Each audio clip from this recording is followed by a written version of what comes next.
Sering nggak sih ngerasa frustrasi sama program penurunan berat badan? Rasanya tuh kayak mencoba mecahin teka-teki yang rumitnya minta ampun, iya kan? Nah, tenang aja, hari ini kita bakal bongkar kodenya bareng-bareng, pakai prinsip-prinsip cerdas dari program Nutrilite Fast Fit. Oke, yuk kita langsung aja bedah akar masalahnya. Kita mulai dari kebingungan yang saya yakin banyak banget dari kita rasain pas lagi usaha nurunin berat badan.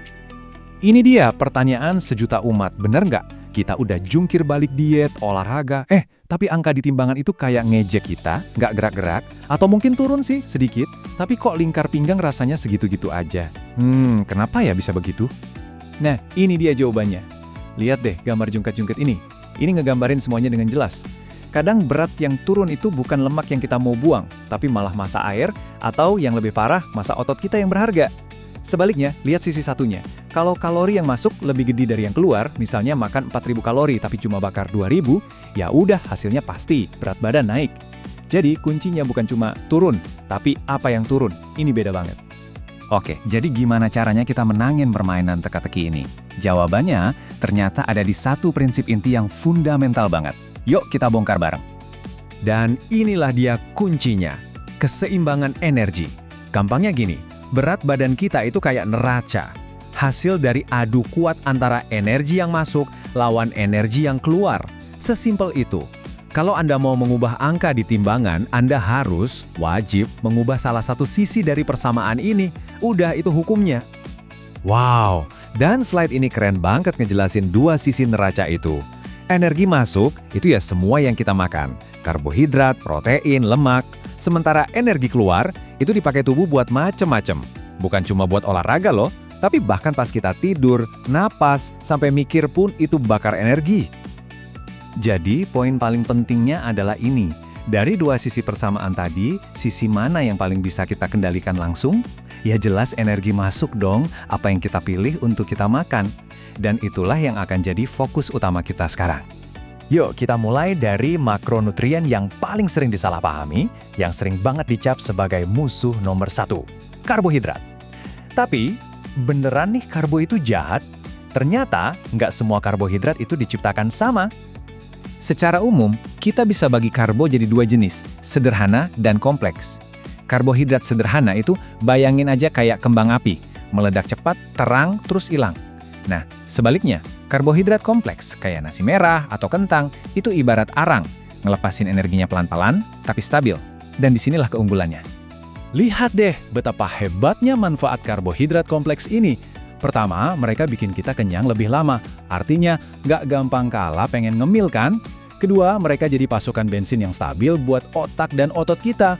Ketiga, kaya serat yang bagus banget buat pencernaan. Dan yang paling penting, mereka mencegah tubuh kita makan otot sendiri buat jadi energi. Ini baru pahlawan sejati.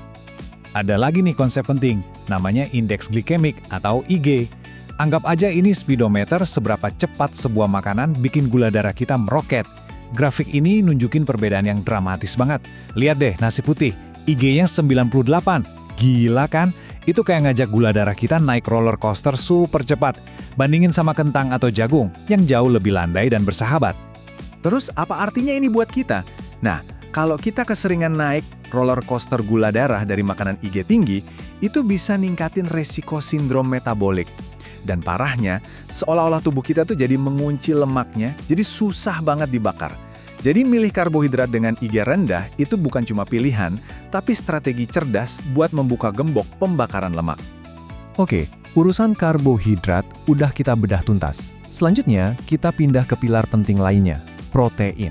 Dan sama kayak karbohidrat, ternyata nggak semua sumber protein itu sama, apalagi kalau tujuan kita adalah manajemen berat badan yang efektif. Poin kuncinya di sini bukan di proteinnya, tapi teman yang sering ikut nimbrung sama dia, yaitu lemak. Inilah faktor tersembunyi yang ngaruh banget ke jumlah kalori yang kita makan. Yuk kita gali lebih dalam. Pertama, kita punya kelompok protein zona merah alias tinggi lemak. Makanan kayak ayam goreng sama kulitnya yang garing atau sosis, itu proporsinya bisa sampai 150 kilokalori. Ini tuh bom kalori tersembunyi, yang sebagian besar datang dari lemak jenuhnya. Terus ada kelompok zona kuning atau lemak sedang. Contohnya, daging sapi atau telur utuh. Kalorinya sekitar 75 kilokalori per porsi. Ini pilihan yang moderat sih, boleh aja dikonsumsi, tapi kuncinya di porsi dan cara masaknya. Dan inilah dia juaranya, kelompok zona hijau atau rendah lemak. Dada ayam tanpa kulit atau ikan segar itu cuma sekitar 50 kilokalori per porsi. Bayangin, Anda dapat protein yang sama dengan kalori yang jauh lebih sedikit. Ini pilihan paling efisien buat ngebangun otot tanpa nambahin lemak. Tabel ini ngerangkum semuanya dengan sempurna. Lihat deh perbedaan kalorinya yang mencolok banget, 50, 75, dan 150. Cuma dengan ganti pilihan dari protein tinggi lemak ke rendah lemak, Anda udah motong energi masuk secara drastis tanpa perlu kelaparan atau ngorbanin asupan protein. Ini baru namanya perubahan kecil dengan dampak super besar.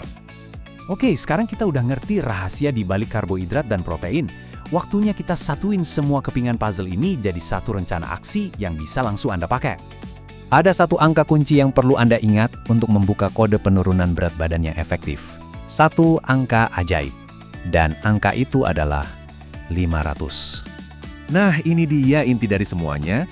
Tujuan Anda adalah menciptakan defisit anggaran kalori harian. Jadi, energi masuk Anda harus 500 kilokalori lebih rendah dari energi keluar Anda setiap harinya.